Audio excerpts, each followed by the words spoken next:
تو اس نے نبی کا تلوا چوما تھا. کیا چوما تھا؟ ارے شب معراج آنے والی ہے.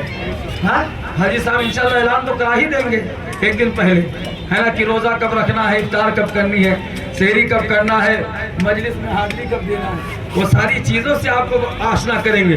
تو آپ سنیں، ہے نا، وہ شب معراج میں نبی تشریف لے گئے تو چاند نے نبی کا تلوا چوما تھا. اسی تلوے کے چومنے کی برکت سے آج تک دنیا کو جگمگا رہا ہے. تو شاعر نے بارگاہ مصطفیٰ میں استغاثہ پیش کیا. سنیں، محبت سے بولیں سبحان اللہ. پھیکی پڑتی جا رہی ہے چاند کی پھر سے چمک، پھیکی پڑتی جا رہی ہے چاند کی پھر سے چمک، پھیکی پڑتی جا رہی ہے چاند کی پھر سے چمک. ارے چاند کو ایک بار پھر تلوا دکھا دو یا نبی، چاند کو ایک بار پھر تلوا دکھا دو یا نبی، چاند کو ایک بار پھر تلوا دکھا دو یا نبی. تو نبی نے 10 صحابہ کو ایک بار کی جنت کی بشارت عطا فرمائی، جنت کا مژدہ عطا فرمایا. اب آپ مجھے بتائیے، جو جنت کے بارے میں کوئی اختیار نہیں رکھے گا، کیا وہ کسی کو جنت دے سکتا ہے؟ وہ جنت کی بشارت دے سکتا ہے؟ یقیناً نہیں دے سکتا. تو نبی نے صحابہ کو جنت کی بشارت دی. اس سے پتہ یہ چلتا ہے کہ نبی جنت کے مالک ہیں.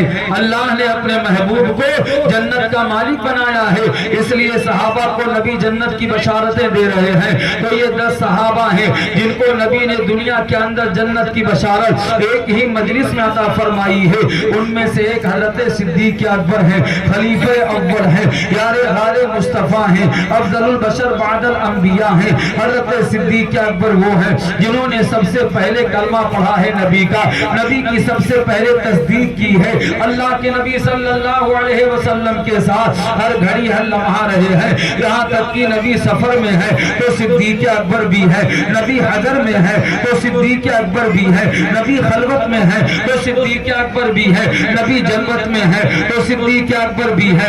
نبی اگر کہیں جو ہے اللہ کے نبی تشریف لے جاتے ہیں تو صدیق اکبر ہیں. یار صدیق اکبر کے نبی کے ساتھ رہنے کا حال تو یہ ہے، جب تک دنیا کے اندر رہے آپ صرف یار غار تھے، لیکن آج جب دنیا سے گئے تو یار مزار بھی ہو گئے ہیں. یعنی نبی کے پہلو میں آرام فرما ہے. تو حضرت صدیق اکبر رضی اللہ تعالی عنہ، نبی نے سب سے پہلے جنت کی بشارت انہیں عطا فرمائی.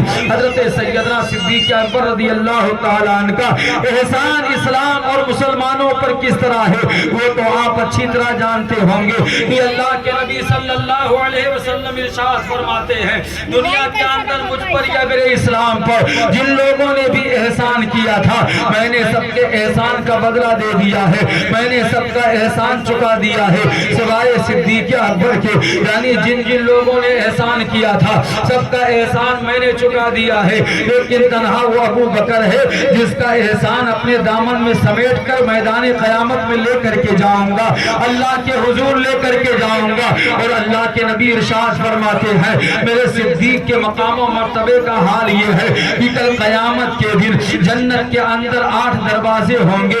ہر آدمی یہ تمنا کرے گا کاش اللہ مجھے اس دروازے سے داخل فرما دے، اس دروازے سے داخل فرما دے، اس دروازے سے داخل فرما دے. یعنی ہر آدمی یہ تمنا کر رہا ہوگا، آرزو کر رہا ہوگا اللہ تعالیٰ مجھے کسی دروازے سے داخل فرما دے.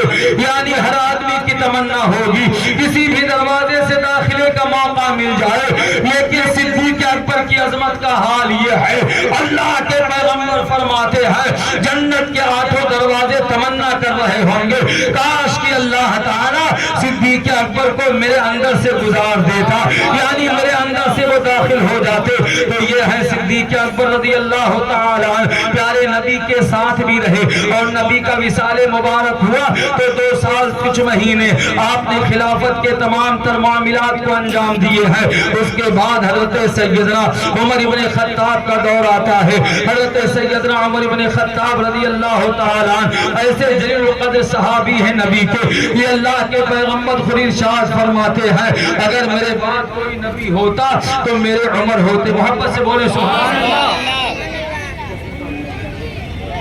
بہرحال تو چونکہ حاجی صاحب قبلہ نے مجھے کہا تھا عشر مبشرہ کے حوالے سے, تو میں نے بھی یہ سوچا تھا کہ عشر مبشرہ کے حوالے سے یعنی 10 یہ جو صحابہ ہیں انہی کی کچھ جو ہے تاریخ میں آپ کے سامنے رکھنے کی کوشش کروں گا. بہرحال میں نے صدیق اکبر رضی اللہ تعالیٰ عنہ کے حوالے سے بس ایک ہلکی سی جھلک پیش کی ہے.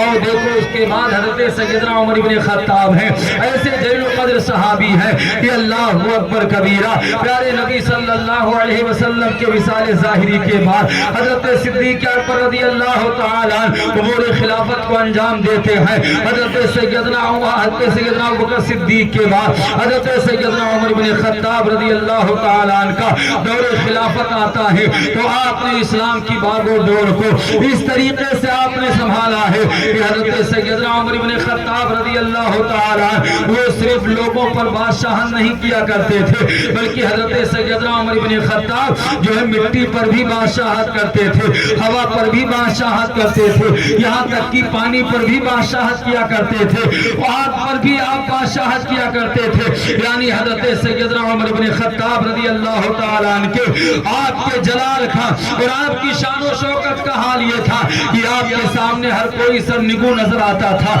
حضرت سیدنا عمر بن خطاب رضی اللہ تعالیٰ عنہ کے سامنے ہر کوئی جو ہے آپ کے سامنے گھٹنے ٹیکنے پر مجبور دکھائی دیتا تھا. ایسی شوکت اسلام کو آپ نے آگے بڑھایا ہے. حضرت سیدنا عمر بن خطاب رضی اللہ تعالیٰ عنہ کے دور میں اسلام کو بڑی طاقت ملی ہے, اسلام کو بڑا غلبہ ملا ہے, اسلام کو بڑی شوکت ملی ہے. اور مسلمانوں ایک بات میں عرض کر دوں, حضرت سیدنا عمر بن خطاب رضی اللہ تعالیٰ عنہ آپ نے ایسی شاندار امامت فرمائی ہے, خلافت کی بھاگ و دوڑ کو آپ نے بڑی ذمہ داری کے ساتھ نبھائی ہے. لیکن حضرت سیدنا عمر بن خطاب رضی اللہ تعالیٰ عنہ سے پوچھو اے عمر یہ شان و شوکت کیسے ملی ہے, آخر یہ رفعت کیسے ملی ہے, آخر یہ بلندی کیسے ملی ہے؟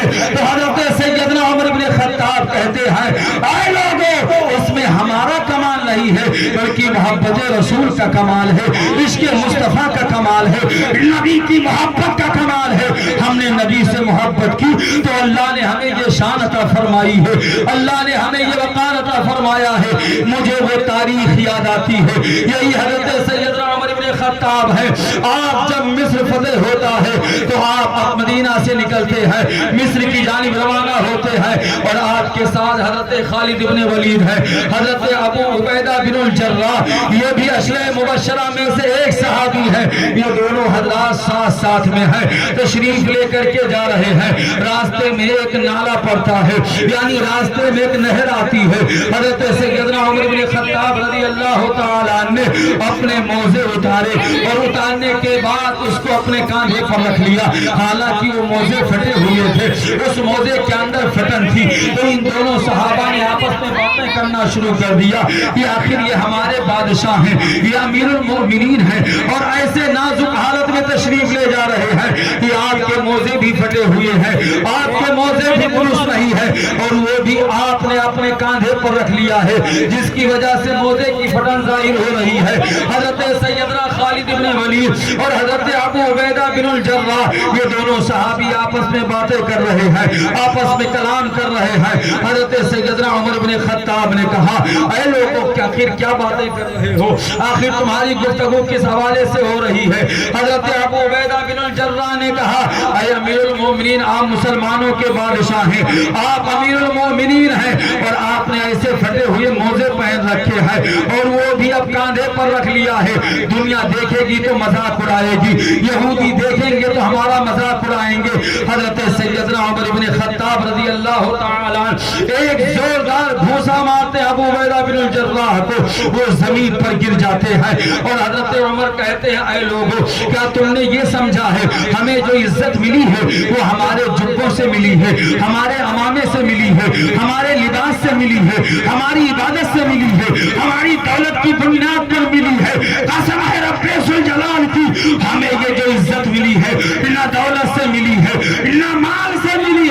بلکہ یہ عزت آمنہ کے لال سے ملی ہے، محبت رسول کی بنیاد پر ملی ہے۔ ہم نبی کے غلام ہو گئے ہیں تو ساری دنیا کے امام بن گئے ہیں۔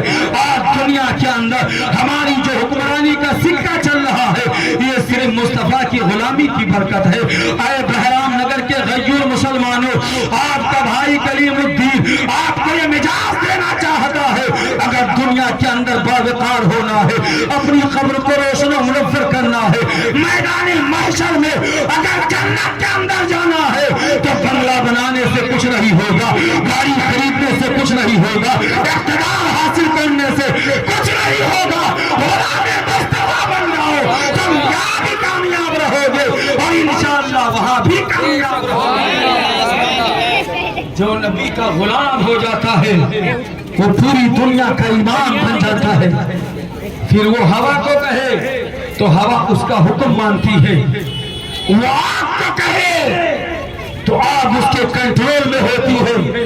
یہی حضرت سیدنا عمر بن خطاب رضی اللہ تعالیٰ عنہ منبر نبوی پر بیٹھ کر آپ خطبہ ارشاد فرما رہے ہیں، لوگوں کے درمیان تقریر فرما رہے ہیں۔ اتنے میں ایک صحابی حضرت تمیم داری رضی اللہ تعالیٰ دوڑے دوڑے آئے اور کہا یا امیر المومنین، یا خلیفۃ المسلمین، یا عمر بن الخطاب۔ بڑا غضب ہو گیا۔ حضرت عمر نے کہا آخر کیا معاملہ ہے؟ حضرت تمیم داری نے کہا حضور مدینہ کے قریب ایک پہاڑ کے اندر جوالا مکھی پھوٹ اٹھی ہے، یعنی آگ روشن ہو گئی ہے، آگ کے شعلے آسمان سے باتیں کر رہے ہیں۔